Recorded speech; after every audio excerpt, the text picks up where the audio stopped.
XCOM is it's a really beloved franchise, and it's one that, personally means a lot to me. It's a game that I treasured years and years ago, and so it's super exciting to be able to come back and sort of reinvigorate the franchise with a new entry that really adheres to the tenets of what made the original games so special. Our telling of XCOM is an origin story. It's about experiencing the origins of this organization from a really zoomed in and boots on the ground perspective. We really wanted to make you feel like what it was like to be one of the squaddies in the original game, and not the all-knowing top-down commander. Past games were all about a global UFO defense agency, a kind of task force made of the best from across the whole world who were supposed to repel an alien invasion.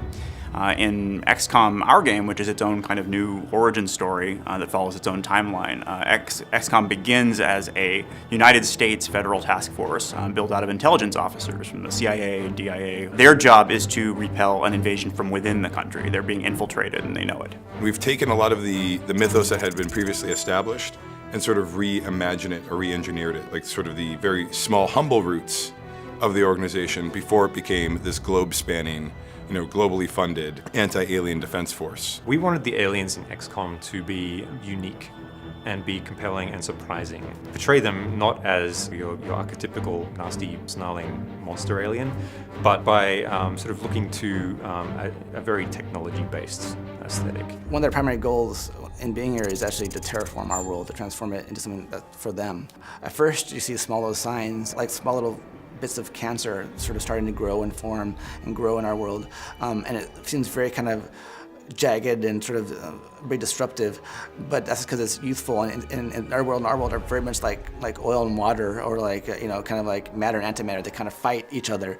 But eventually what you see throughout the game is eventually their world kind of wins and starts to grow and become more this cubic, perfect kind of pristine version of their own home world. But a lot of the places that you're going to go are kind of half and half. They're what was a pristine and vibrant American community, which has now been, or is in the process of being actively terraformed by alien technology.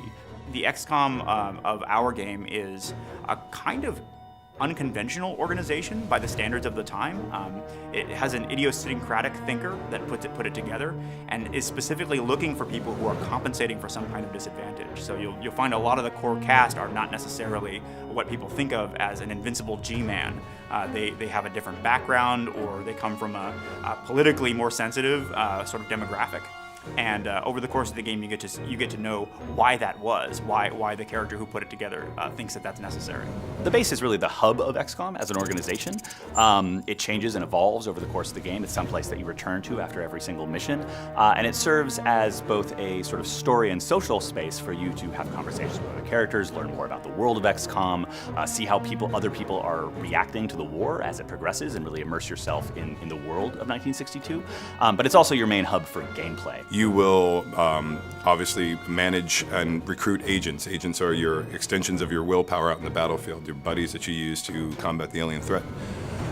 You'll be upgrading their powers, leveling them up. It's very sort of RPG-esque. The research area, for example, is where the scientific staff live. You're able to engage in the research economy through spending Illyrium on various designs.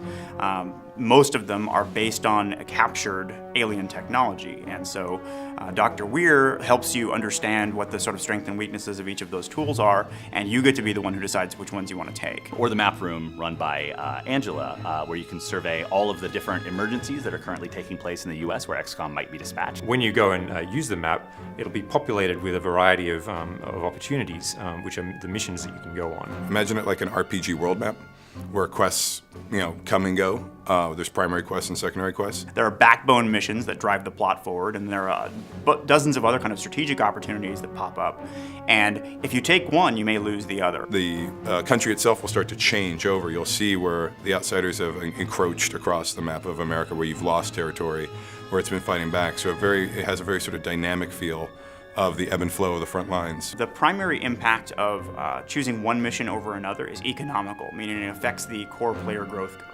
You can decide to invest in this piece of research and not that, or this agent power and this agent upgrade, and let another one atrophy. As a result, individual players can kind of customize the sort of array of options they've got in the field based on those choices, the choices inside the base.